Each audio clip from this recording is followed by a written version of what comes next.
Demi kelancaran pelantikan Prabowo Subianto dan Gibran Rakabuming Raka pada 20 Oktober nanti, ratusan personel TNI AU menggelar kesiapan personel. Dan berikut cuplikan persiapannya untuk Anda.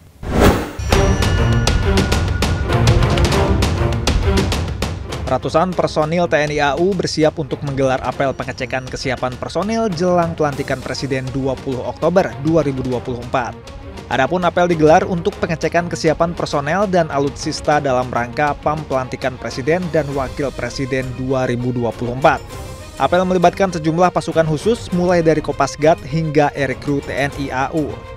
Kegiatan ini juga menampilkan beberapa alutsista termasuk pesawat tempur F-16, pesawat angkut CN-295, dan C-130 Super Hercules. Apel dimulai pukul 8.00 waktu Indonesia bagian Barat dan dipimpin oleh Pangko Opsutnas Marsikal Madya TNI, IRTD Rizali Hadi.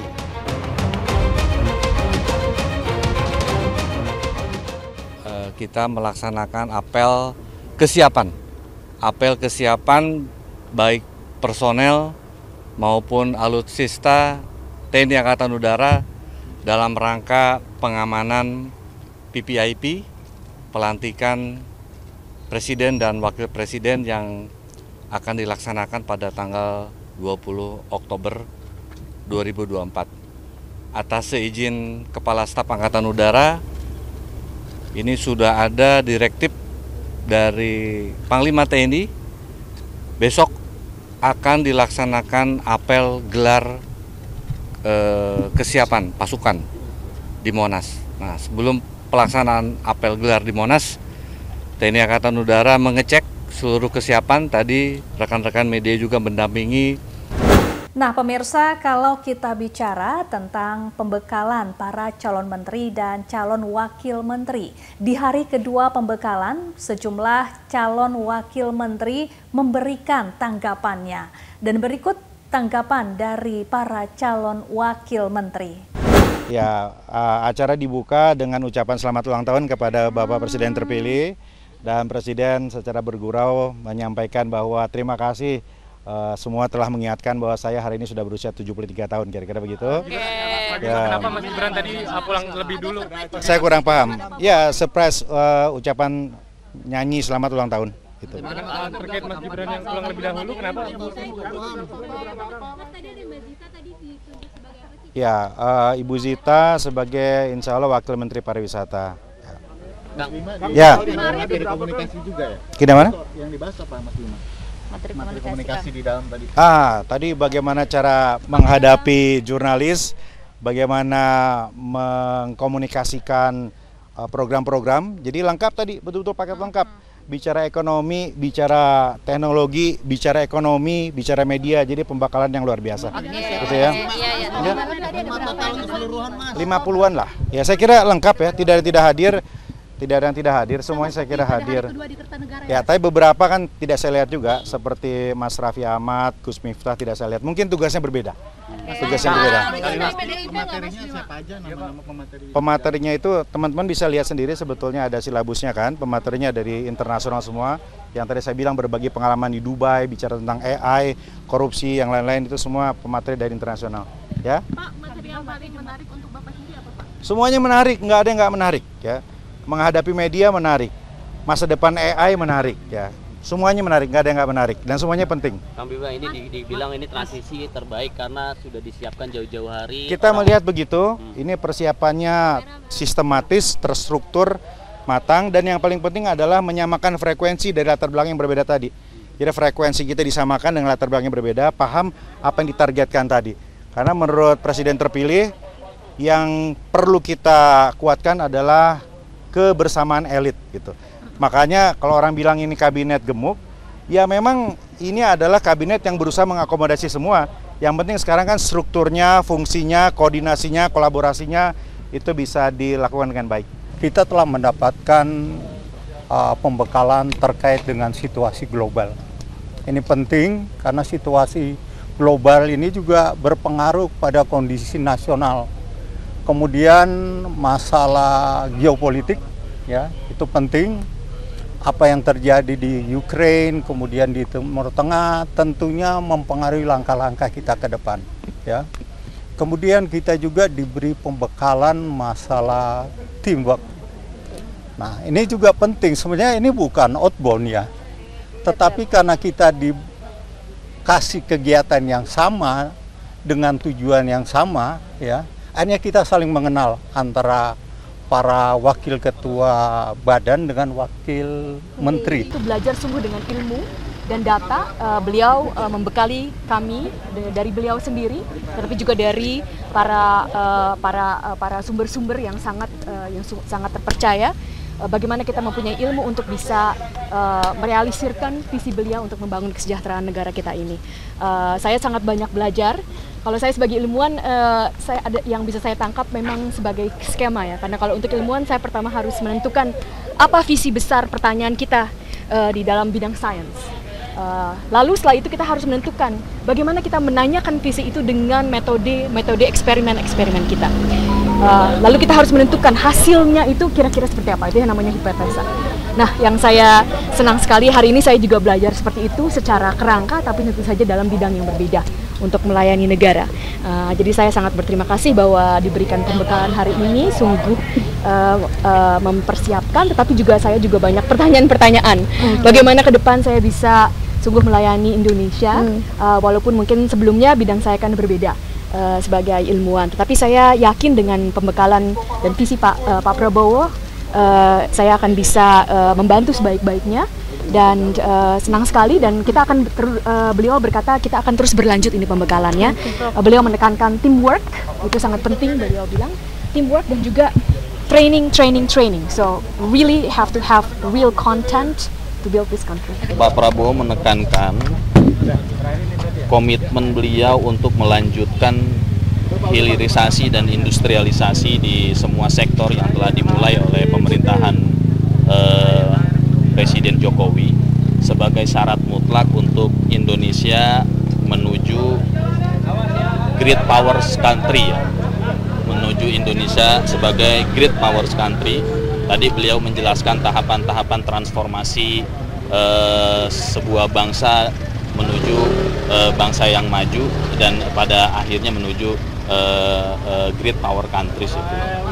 Yang kedua, beliau juga menekankan bagaimana tantangan-tantangan global, baik itu bidang pertahanan keamanan, baik itu kemajuan teknologi, baik itu di bidang ekonomi. Beliau menjabarkan dengan sangat detail bagaimana kekuatan bangsa-bangsa yang lain, kekuatan dan kelemahan Indonesia, begitu ya, kekurangan Indonesia dan diperbandingkan dengan negara-negara yang lain, dan itu merupakan challenge untuk Indonesia, untuk pemerintahan Pak Prabowo dan Mas Gibran ke depan untuk tentunya yang tadi saya sampaikan untuk membawa Indonesia yang lebih baik. Terbentuknya kabinet seolah menjadi kado ulang tahun bagi Prabowo Subianto. Di sela-sela kesibukannya memberikan pembekalan, Presiden terpilih Prabowo Subianto juga sempat merayakan hari kelahiran.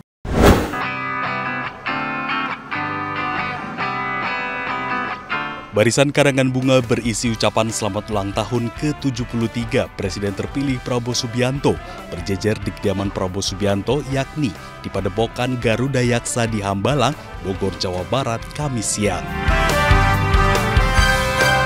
Karangan bunga ini diberikan sejumlah instansi dan tokoh yang bertuliskan ucapan selamat ulang tahun Prabowo.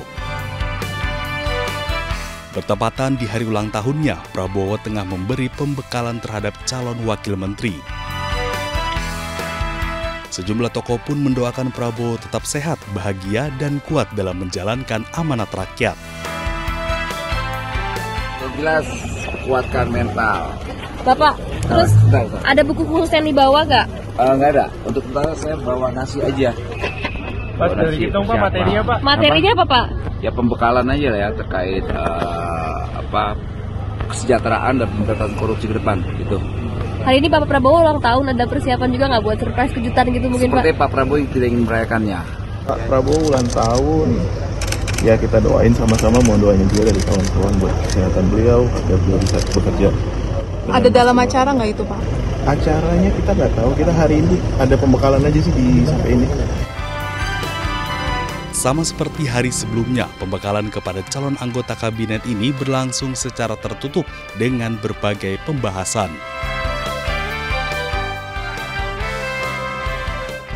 Menjelang purna tugas, Presiden Joko Widodo dan Ibu Negara Iriana meluangkan waktu untuk berpamitan kepada seluruh pegawai yang ada di lingkungan Istana Kepresidenan.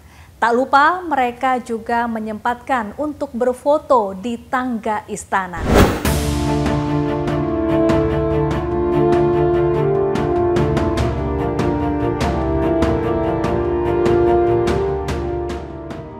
Inilah momen saat Presiden Jokowi dan Ibu Negara Iriana berpamitan dengan seluruh pegawai di lingkungan Istana Kepresidenan Jakarta.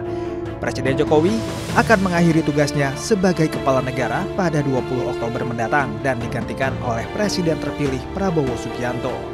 Para pegawai istana mulai dari petugas kebersihan, unsur pengamanan, pas pampres, hingga jurnalis yang sehari-hari bertugas di istana berkumpul untuk bersalaman dengan Presiden Jokowi.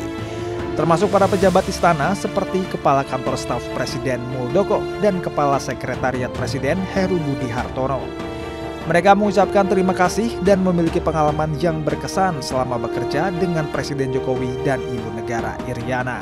Saya mengikuti Pak Presiden Jokowi dan Ibu Negara Iriana sangat berkesan karena satu dari ritme kerjanya luar biasa. Kesana kemari dari situ jugalah saya mendapatkan banyak teman, tidak hanya teman-teman jurnalis Istana Kepresidenan, juga seluruh perangkat istana lainnya. Jadi dengan foto bersama ini kayak mengembalikan lagi memori-memori saat kita bertugas bersama.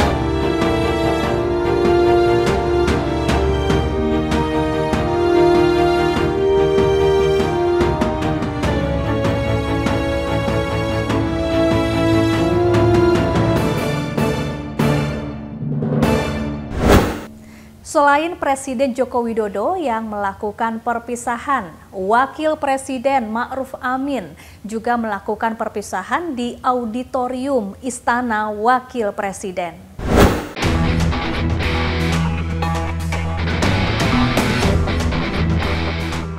Wakil Presiden Ma'ruf Amin ditemani istrinya Wuri Ma'ruf Amin menggelar acara perpisahan menjelang purna tugas di auditorium Istana Wakil Presiden. Dalam kesempatan ini, Ma'ruf Amin menyampaikan permohonan maafnya dan meminta seluruh pegawai Sekretariat Wakil Presiden, staf hingga awak media peliput kegiatan RI2 untuk berjuang dan membantu Wakil Presiden yang baru dengan sepenuh hati. Ma'ruf Amin menjabat sebagai Wakil Presiden mulai 20 Oktober 2019. Di usianya yang ke-81 tahun, beliau telah mendampingi 5 tahun pemerintahan Presiden Joko Widodo. Wakil Presiden Ma'ruf Amin telah mengelilingi 38 provinsi dari Sabang sampai Merauke memastikan program pemerintah telah dirasakan rakyat secara merata. Pemerintah juga terus berupaya mengembangkan sektor ekonomi dan keuangan syariah nasional. Wapres Ma'ruf Amin terus bekerja memastikan program pemerintah telah berjalan sebagaimana mestinya.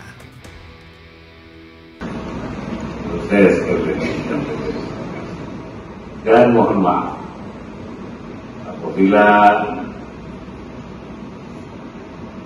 banyak hal yang saya tidak bisa memberikan dalam kepemimpinan saya yang terbaik. Ya, terbatas itu sesuai dengan kemampuan yang Allah berikan kepada saya. Itu yang saya bisa kerjakan.